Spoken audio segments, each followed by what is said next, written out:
నమస్కారం కిరణ్ టీవీ ప్రేక్షకులకి స్వాగతం. ప్రస్తుతం మనతో పాటు ఉన్నారు ప్రముఖ ఆధ్యాత్మికవేత్త శివరుద్ర స్వామి గారు. నమస్కారం గురుగారు. నమస్కారం తల్లి, చెప్పండి. గురువు గారు, మనము చాలా రెగ్యులర్గా వింటూ ఉంటాము పీరియడ్స్ ఉన్న వాళ్ళు గర్ల్స్ అస్సలు గుడిలోకి రాకూడదు అని. సో కొంతమంది అంటారు వెళ్ళొచ్చు అని, ఇంకొంతమంది అంటారు వెళ్ళొద్దు అని, అసలు దీపం కూడా పెట్టొద్దు, గుడి సైడ్ కూడా వెళ్ళొద్దు అని. సో నేను ఇక్కడ కొండాపూర్లో ఒక గుడి ఉంది, తనకి ఇట్లాగే ఒక ఇన్సిడెంట్ వచ్చింది. పంతులు రాలేదు, తనే వెళ్ళి నిత్యం పూజలు చేసిందంట పీరియడ్స్లోనే ఉండి.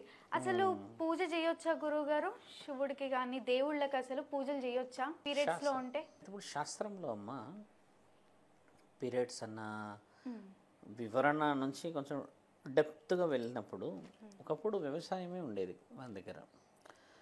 స్త్రీలు పురుషులు దుస్తులు చాలా తక్కువ శాతంగా, అంటే ఇప్పుడు ఇంత మోడర్న్ డ్రెస్సెస్ ఇంత మోడర్న్గా వచ్చింది, కానీ ఒకప్పుడు దుస్తులు చాలా తక్కువ శాతంగా ఉన్న సమయం విషయం మాట్లాడతాం. ఒక స్త్రీ నెలసరి రాగానే 5 రోజులు ఖచ్చితంగా ఇంట్లోనే ఉండే నియమాలు కూడా ఎలా వచ్చాయో కూడా చెప్తాను. ఒకప్పుడు స్త్రీ వ్యవసాయం చేస్తున్న సమయంలో అన్నిటినీ అరికట్టగలిగింది, కానీ నెలసరిని అరికట్టలేకపోయారు వాళ్ళు. ఆల్టర్నేట్ వే. ఈ విషయాన్ని ఏ విధంగా ఛేదించాలి అని చెప్పేసి ఆ ఇంట్లో ఉన్న ఒక వ్యక్తి ఏం చేశాడు, ఒక వస్తువు, ఈ పత్తి ఉంటుంది కదమ్మా, దూది అంటారు, కాటన్. ఈ కాటన్ ఆయన వ్యవసాయం చేస్తున్న సమయంలో ఒక దగ్గర కింద పడడం గమనిస్తాడు. ఆయన పడ్డ సమయంలో అక్కడ నీళ్లు చూస్తాడు. ఆ నీళ్ళలో పడ్డాక నీళ్ళు పీల్చే గుణం కనబడుతుంది ఎక్కువ శాతంగా. అది కనిపెట్టిన ఆయన ఆలోచన చేసుకొస్తాడు, ఇది కొంచెం ఎందుకో ఈ వస్తువు ఒకలాగా వివరంగా కనబడుతుంది. అప్పటికి దుస్తుల అనేది ప్రస్తావన ఎక్కువ శాతంగా లేదమ్మా. రాణులైనా రాజులైనా ఎవరైనా ఒక నియమాల్లో ఉండేవాళ్ళు. ఈయన గారు అదే చెట్టుని కొంచెం ఎక్కువ పండించి కొంచెం క్వాంటిటీ ఎక్కువ తీసుకుంటున్నాడు. తీసుకోవడం చేత ఈ వస్తువు ఉపయోగపడుతుందేమో అని స్త్రీకి ఉపయోగించే పద్ధతి చెప్పలేని పరిస్థితుల్లో ఉన్నా దాన్ని స్త్రీ యొక్క ఋతుచక్రాన్ని ఆపవచ్చేమో అని చెప్పి కనిపెట్టాడు. ఎందుకంటే రక్తస్రావం ఇబ్బంది వస్తుంది కదా అన్న ఆలోచన చేసినప్పుడు అది ఎలా ఆపవచ్చును, ఎలా తెలియచ్చు, స్త్రీకి తెలుస్తుంది ఫలానా సమయం కదా అని. అలా ఆపడానికి ప్రయత్నం చేసిన ప్రక్రియలో రైతులది ఇందులో హస్తం ఉన్నది. ఎందుకంటే రైతులు చెట్లల్లో, పొదల్లో, తర్వాత గుట్టల్లో వ్యవసాయం చేసేవాళ్ళు కాబట్టి. ఈయన గారు ఏం చేశారంటమ్మా, ఆ స్త్రీ ఆపడానికి అడ్డు ఎలా, నియమ నిబంధనలు ఇప్పుడు ఇంత సెక్యూరిటీ ఉంది మనకి, ఒక స్త్రీకైనా పురుషుడికైనా దుస్తులలో, కానీ ఆ వస్తువు కనిపెట్టిండు, కానీ దాన్ని ఎట్లా సెక్యూర్గా ప్రొటెక్టివ్గా పెట్టాలి అది కనిపెట్టలేడు. అయితే ఆయన ఏం చేశాడంటే అమ్మా, పెద్దగా చేసుకొచ్చాడు దాన్ని, అంటే ఆ పత్తిని పెద్దగా చేసి చేసి చేసి చేసి దాన్ని ఏం చేశాడు, శరీరానికి మొత్తం చుట్టాడు. శరీరానికి మొత్తం చుట్టగలిగాడు, కానీ స్త్రీ యొక్క తత్వాన్ని మళ్ళీ ఆపలేకపోయాడు. ఆయన అప్పటికైతే ఆ నెల ఆపేసేయాడు, కానీ మరి వచ్చే నెలకి ఎలా ఆపడం అనే ఆలోచన చేసి కొంచెం డీప్గా పోయి ఆయన ఏం చేశాడంటమ్మా, రాజు దగ్గరికి వెళ్ళి ప్రస్తావించాడు. ఇలా ఉంది ఇలా ఉంది ఇలా ఉంది అంటే రాజు ఏం చేశాడు, అప్పట్లో ప్రకటన రాజులే ఇవ్వాలి. అప్పట్లో ఆ పెద్ద ప్రకటన ఇవ్వడం చేత పెద్దగా పత్తి అంతా పండేసి ఆ పండించిన పత్తిని తీసుకొచ్చి దేవాదేవి మన రాజులో ఉన్న ఆ ఆడవాళ్ళందరికీ ఇస్తే అందరూ కట్టుకోవడం చుట్టుకోవడం వరకే ఆలోచన చేస్తే, ఒక స్త్రీ ఏం చేసిందనంటే చుట్టుకోవడం ఆపేసేసి దీన్ని మొత్తం శరీరంలో కప్పుకోవడం మొదలుపెట్టింది. ఇక్కడ నుంచి పైన కూడా దాచుకోవాల్సిన సమయమే. చీరలు ఒకప్పుడు ఇంత పవిత్రంగా చీరలు ఇంత క్వాలిటీగా లేవు. అప్పుడు ఉండే చీరలు అన్నమ్మ 16 ముడుల చీరలు, అంటే 16 మీటర్స్ ఉండేటి చీరలు. ఇప్పుడు 4, 5, 6, 7 కొంచెం పొట్టిగా ఉన్న వాళ్ళు 3, 4 మీటర్స్ అలా కడుతున్నారు కదా. 16 ముడుల చీర కట్టేవాళ్ళు.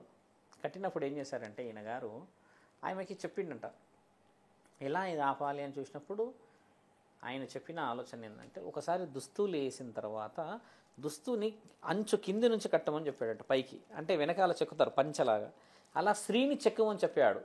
ఋతుచక్రం ఎన్ని రోజులు ఉంటుందంటే అమ్మ, మనం మాట్లాడితే సుమారు 5 రోజులు, 5 రోజుల నుంచి 7 రోజులు ఎక్కువ శాతంగా మాట్లాడితే 7 మ్యాక్స్ కదా. 7 అంచుల చీరని ఇప్పుడు మనం కడుతుంది కూడా ఆ సిస్టమే. అలా ఆయన ఏం చేశారంటే వాళ్ళు అప్పట్లో ఉన్న స్త్రీమూర్తులు 7 అంచులకి వెనక వైపు అల్లారు, వెనక వైపు చెక్కడం, ఈ పైన దుస్తులతో అన్ని చేసుకోవడం చేతమ్మ 7 రోజుల్లో, ఇప్పుడు 5 రోజుల ఋతుచక్రం అనేది జరుగుతుంది కదా, ఈ పొరలు దాటి రావడానికి 5 రోజులు పట్టేదంట. ఇప్పుడు అంచు అంటాం కదా, చీర అంచులు 1, 2, 3 ఆ అంచులు దాటడానికి వచ్చినప్పుడు 5వ రోజు 6వ రోజు దాన్ని తీయడం. ఇప్పుడు చీర వాళ్ళు ఎలా కనిపెట్టారనంటే అమ్మ, ఇంత పదునుగా ఉంటే కుదరదు. కాబట్టి దీన్ని దుస్తులు అంటే ఏంది, డైరెక్ట్గా కాటన్ కట్టుకోవడానికి రాదు.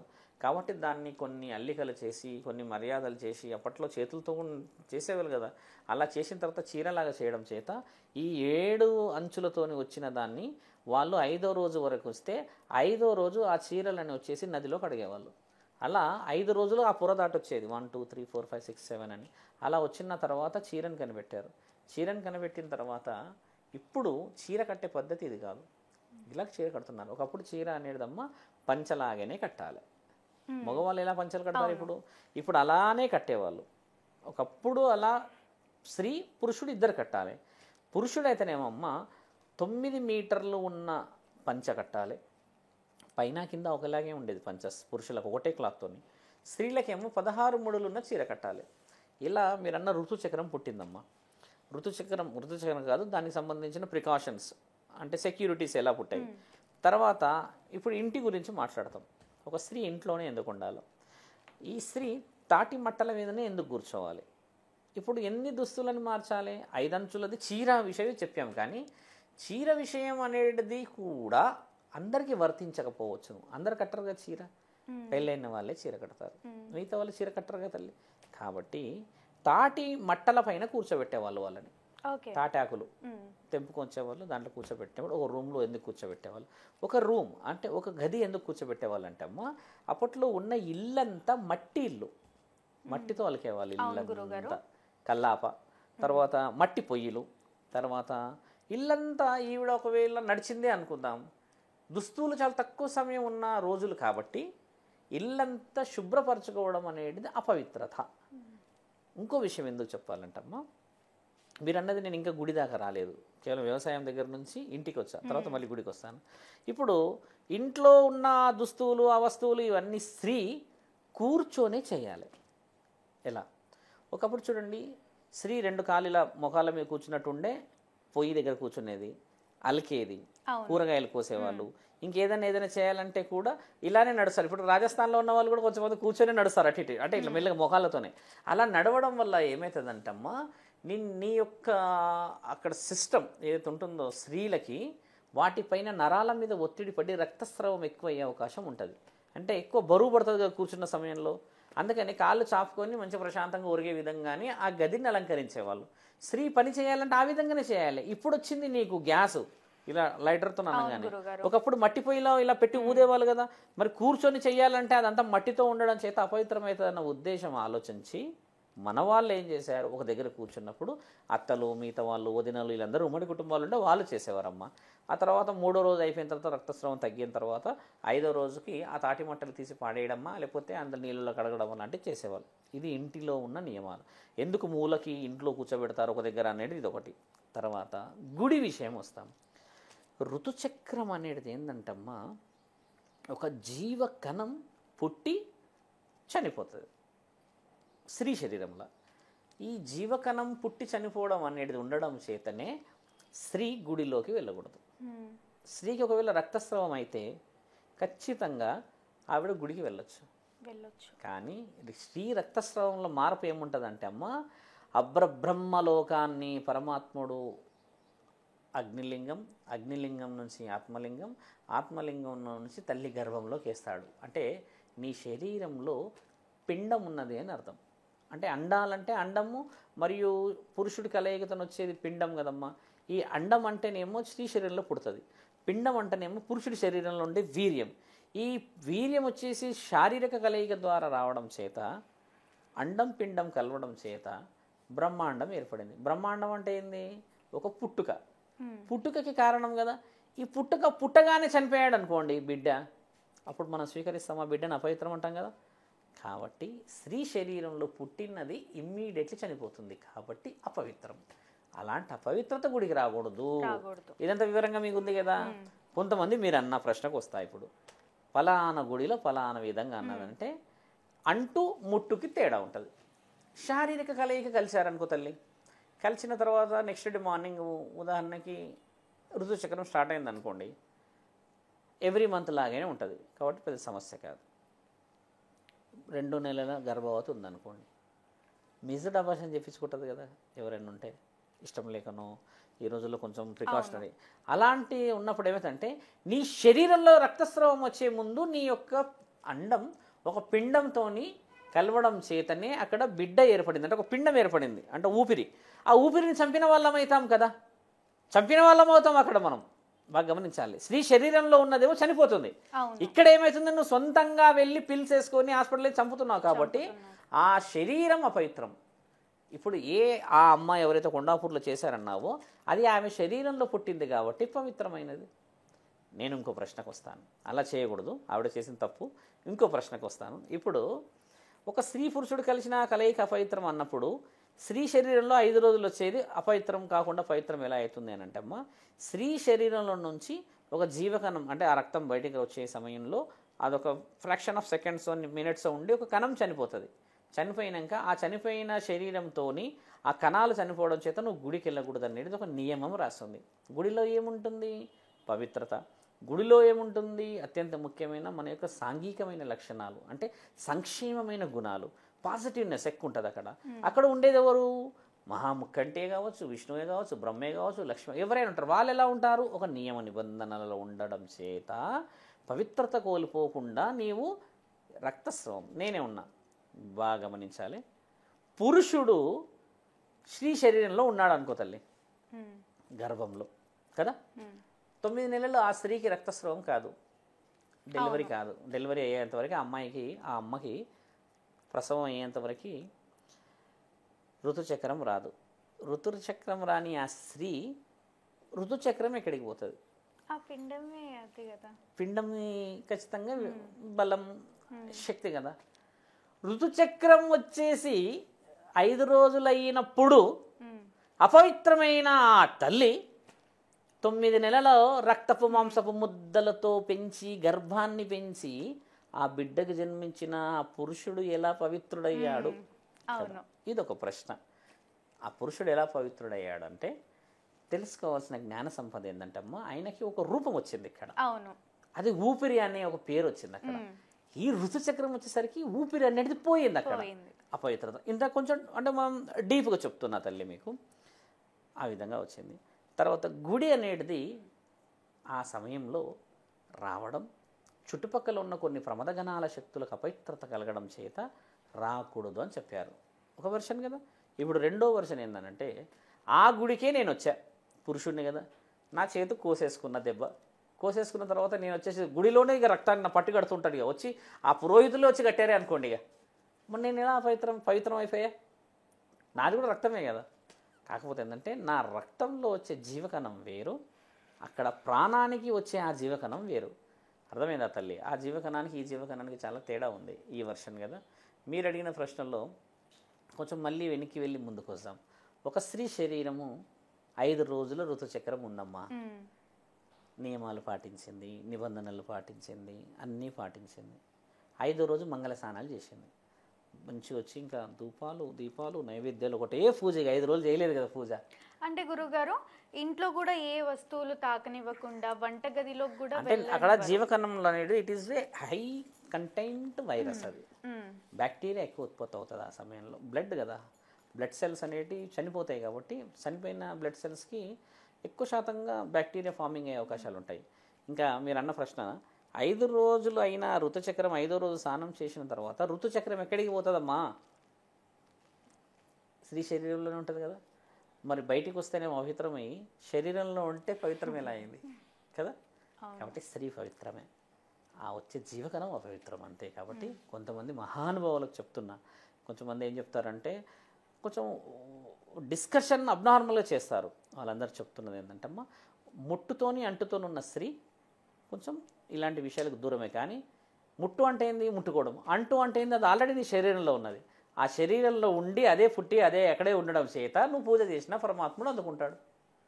ఇంకోటి గురుగారు, నా సందేహం ఏంటంటే, ఇది చెప్పొచ్చో లేదో తెలియకూడదు, ముందు పురుషుడికి ఉండే గర్ల్కి లేకుండే అని అన్నారు పీరియడ్స్ అనేది, అది నిజమేనా గురుగారు? లేదు, దానికి ఎక్కడ డాక్యుమెంట్స్ లేవు.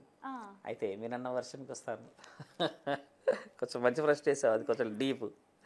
పరమాత్ముడు ఆత్మలను తయారు చేసేవాడు అంతే, ఇట్లా తల్లి గర్భం లేకుండే అమ్మా. తల్లి గర్భం ఉండకపోయేది. ఒకప్పుడు శివుడు ఏం చేసేవాడు, అగ్నిలింగం. నేను శివరాత్రి గురించి చెప్పినప్పుడు చాలా వివరంగా చెప్పాను. అయితే శివుడు బ్రహ్మ విష్ణువులు తగువ పడుతున్నప్పుడు అడుగుతారు, ఏమయ్యా నువ్వు మా ఇద్దరు గొడవ తీర్చి బాగానే తీర్చావు, ఓకే, అసలు నువ్వెవరు, నీ శక్తి ఏంది అని అడుగుతారు కదా. అంటే అప్పుడు అంటాడు నేను ప్రాణదాతని అని అంటాడు. ఓహో ప్రాణదాత అంటే మరి మేమెవరు ఇలా అనుకుంటారు. తర్వాత మళ్ళీ అసలు ప్రాణదాత అంటే ప్రాణాలు ఎలా తయారు చేస్తారు మీరు, లేదు నేను ఆత్మబంధువుని, ఆత్మబంధనలను చేస్తానంటే ఓహో ఆత్మబంధువు అంటే ఈయన గారు మనమేవరో అంటే వీళ్ళు కూడా దేవలే కదా.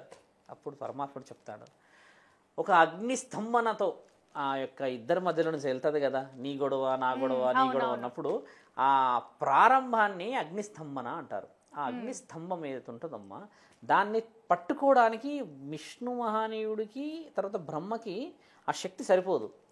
పరమశివుడు దాన్ని ఇలా పట్టుకుంటాడు. పట్టి ఇంతటి కాంతిని, ఇంతటి వేడిని, ఇంతటి శక్తిని పట్టుకోగలిగినానంటే మీకంటే శక్తి ఉన్నదనే అర్థం కదా. దీన్ని అగ్నిలింగము అని అంటారు. అందులో ఏముంటాయి మహానీయ అంటే ఇందులో వచ్చేసి శరీరాల కోసం పరితపించే మహా ఆత్మల బలాన్ని కొలువయించుతాను, అదే అబ్రబ్రహ్మలోకం అంటే కొంచెం వివరించి చెప్పండి మాకు అని అంటే అప్పుడు తంటాడు, ఇది నా గర్భం, ఇందులో వచ్చేసి ఆత్మలని నేను పుట్టించి అందులో వేడి చేస్తాడు. అంటే 9 monthsకి ఇప్పుడు ఎలా బేబీ మెచ్యూర్ చిన్న 9 monthsకి వస్తాడు కదా, అలా ఆత్మ పూర్ణమైన స్థితి రావడానికని ఆయన గర్భంలో దాచుకుంటాడు అగ్నిలింగాన్ని, వేడిలో కూర్చుంటాడు తండ్రి. ఈ అగ్నిలింగం నుంచి మరి ఆత్మలను ఎలా స్వీకరిస్తాడంటే ఆ పరిపూర్ణంగా ఈ ఆత్మకు ఒక పవిత్రత వచ్చింది. ఒక బేబీకి 9 months వచ్చినాక డెలివరీ అయినట్టు ఆత్మకి కొన్ని months ఉంటాయి. అప్పుడు ఆత్మ అయ్యింది, ఒక పవిత్రత వచ్చింది, దీనికి ఒక రూపాన్ని తీసుకుని అధికారం వచ్చింది అన్నప్పుడు తండ్రి తీసుకెళ్ళి ఆత్మలింగంలో వేస్తాడమ్మా. ఈ ఆత్మలింగం ఎక్కడుంది, మన దగ్గర గోకర్ణలో ఉంది అని అంటారు, అది రావణాసుడికి ఇచ్చారు అని అంటారు కదా. అలా ఆ ఆత్మలింగం అనేది ఎవరు అని అంటే పరమశివుడు శరీరంలో నుంచి ఆత్మలింగంలోకి ఆత్మల్ని వేస్తాడు. ఆ ఆత్మలింగంలో నుంచి వచ్చేసి తల్లి గర్భంలో వేస్తాడు. తల్లి గర్భం లేదు అప్పటికి, తల్లి గర్భంలోకి ఎలా వచ్చిందో చెప్పాలి మీకు, ప్రేక్షకులకి చాలా వివరంగా చెప్పాలి కదా. తల్లి గర్భం ఏంటంటే తండ్రి ఏం చేస్తాడు, ఆత్మలింగం చేసేసమ్మా అగ్నిలింగంలో ఫిల్టర్ చేసి ఆత్మలింగం రాగానే ఆత్మలింగం నుంచి ఒక పండులో పెట్టేవాడు. పండులో పెట్టేసేసి దానికి ఒక మెచ్యూరిటీ, ఈ పండు తీయగా అయిందని చెప్పగానే తెంపేవాడు.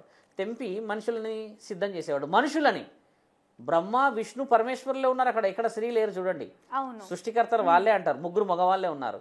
అప్పుడు ఆ పండులో నుంచి తండ్రి 2 గాలిని తీసేవాడు వచ్చి, ప్రతిరోజు సాయంత్రం ఒక గాలి తీస్తుండే. అంటే గాలి అంటే ఆత్మ అమ్మ, ఇక్కడ ఆ ఆత్మను అక్కడ పెట్టేవాడు, ఆ ఆత్మను అక్కడ పెట్టేవాడు.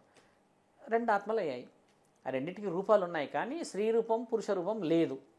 పరమశివుడు ప్రతిరోజు సాయంత్రం వచ్చి ఒక ఆత్మని తయారు చేసి వెళ్తూ ఉండే ఆ పండు నుంచి. ఇదేంద్ర గోళ అని వీళ్ళందరూ ఏం చేస్తారు, ఒకరోజు పండు తెంపుతున్నాడేంటి, ఇది తీస్తున్నాడేంటి, అది తీస్తున్నాడేంటి అని చెప్పేసి ఆయన రాకముందుకు ఈ పండు తీస్తారమ్మ, తెంపుతారు ఇద్దరు, ఈ 2 ఆత్మలే తెంపేసేసి చూస్తూ ఉంటారు, విచిత్రంగా ఉంది, ఇది ఎక్కడ విచిత్రం అని చెప్పేసి ఆ పండుని తండ్రి వచ్చే సమయం గమనిస్తారు. ద్వారం నుంచి వస్తారు, తెలుస్తుంది మనకు, ఇప్పటికీ మన ఇంట్లో మన నాన్న వస్తుండలేదో తెలిసిపోతుంది ఆ సమయానికి. అలా ఆ పండు టకటక ఇద్దరు ఆయన రాకముందుకు తినేస్తారు. పెట్టడానికి రాదు ఇక పైన, పెట్టడానికి రాకపోయేసరికి ఇద్దరు తింటారు సగం సగం. ఓరి అమ్మ హడావుడి ఎక్కడ తినేసి గబుగబు తినగానే అవతల వ్యక్తి ఏం చేస్తాడు, శివుడు రాగానే అడుగుతాడు, ఏం జరిగింది ఈడ అంటే, పండు తీసాం తిన్నాం అంటే, ఎందుకు తిన్నారు పండు, నా అనుమతి లేదు మీరు ఎందుకు తిన్నారంటే, నేను తినలేకపోయాం స్వామి, ఈయనే తిన్నారంటే అసలు ఏం తిన్నారంటే తండ్రి అప్పుడు ఆశీర్వాదం ఇస్తాడు, తదాస్తు ఇక పైన నేను వచ్చే అవకాశం లేదు, అవసరం అంతకన్నా లేదు, అబ్రబ్రహ్మం లోకం నుంచి నేను మానవులని సృష్టిస్తూ ఉంటే మీరు దానికి శ్రీకారం చుట్టారు కాబట్టి మీకే అనుమతి అని అంటాడమ్మ. లేదు స్వామి మేమేలా చేసుకోగలం, మాకు ఆ పండు పొరపాటున తెంపాం నాయన, మమ్మల్ని క్షమించండి అని తండ్రి కాళ్ళ మీద పడితే తండ్రి ఇద్దరిని లేపి, ఎవరు తిన్నారు చెప్పండి మొదట పండు, ఎవరు తెంపారు అని అంటే, ఈయన గారు తెంపారు స్వామి అంటారు. ఓహో మీరేం చేశారంటే, మీరు వస్తున్నది నేను గమనించేసి మీరు రావడం చేత ఆ పండుని నేను గబగబా తినేసాను బయట, ఈయన అది లోపల తినేశాడు, సగం తినేసామని అంటే తండ్రి నవ్వుతాడు. నవ్వి ఏమంటాడంటే, అమ్మ బయట తిన్న నీవు గర్భాన్ని దాలుస్తావు బయటికి, లోపల పండు తిన్న నీవు వీర్యాన్ని దాలుస్తావు. అంటే నీకు అండం ఈయనకు పిండం, అంటే అండాశయాలు నీ పండు బయట తిన్నది కదా ఆవిడ, కాబట్టి అప్పుడు ఆవిడకి గర్భం వచ్చే తీరు చెప్తాడు. ఎలా అంటే నేను వెళ్ళిన తర్వాత కలయికలు మొదలవుతాయి అని చెప్తాడు. ఎందుకంటే తండ్రి అక్కడ వేడి చేస్తాడు కదా, వేడి చేసి ఆత్మలింగంలోకి వేస్తాడు. చేసి ఎక్కడ పెడతాడు? ఆ పండు పెడతాడుగా, ఆ పండు కొండకు వయసు రావాలని పెడతాడు కదా. అప్పుడు వీళ్ళిద్దరూ ఆశీర్వాద బలం తీసుకున్నప్పుడు అమ్మ కలిసిన ఆ తరుణమే అండం పిండం బ్రహ్మాండం. అంటే బ్రహ్మాండం అన్న పేరు ఎలా వచ్చిందంటే అండం మరియు పిండం రెండు కలుస్తుంది. అంటే ఇక్కడ స్త్రీ ఇద్దరు పురుషులు ఇద్దరు కలుస్తారు. కలిసినప్పుడమ్మ 5వ నెలకు మాత్రమే గర్భంలో బిడ్డ తిరుగుతాడు. చూడండి, 5వ నెల తర్వాత తిరుగుతాడు. అప్పుడు పరమాత్ముడు ఏం చేస్తాడంటే ఈయన డ్యూటీ ఏంది? అగ్నిలింగంలో నుంచి ఆత్మలింగం, ఆత్మలింగంలో నుంచి పండులోకి వేయాలి కదా. ఆ పండే తల్లి గర్భం. తల్లి గర్భంలోకి వేస్తాడు 5వ నెల ఆత్మని. అప్పుడు బిడ్డ తిరుగుతున్నాడని తంతున్నాడని ఆ తల్లి సందర్భాలు వేరు. అందుకనే మనము ఆత్మ కడుపులోకి వచ్చిందని ఒడి నింపే కార్యక్రమం శ్రీమంతం చేస్తాము. పరమశివుడి ఆజ్ఞ వచ్చింది కదా, మహాదేవుడి ఆజ్ఞ వచ్చింది కదా, ఒక శరీరంలో ప్రాణం వచ్చింది కదా, ఆ ప్రాణానికి ఆత్మ వచ్చింది కదా, బిడ్డ కదిలిండన్న ఉద్దేశంతో 5 నెలలు చేస్తారు, 7వ నెల చేస్తారు. కొంతమంది అంటే వాళ్ళ యొక్క అవసరాల నిమిత్తం చేసుకొస్తారు, అంటే పరిస్థితి బట్టి.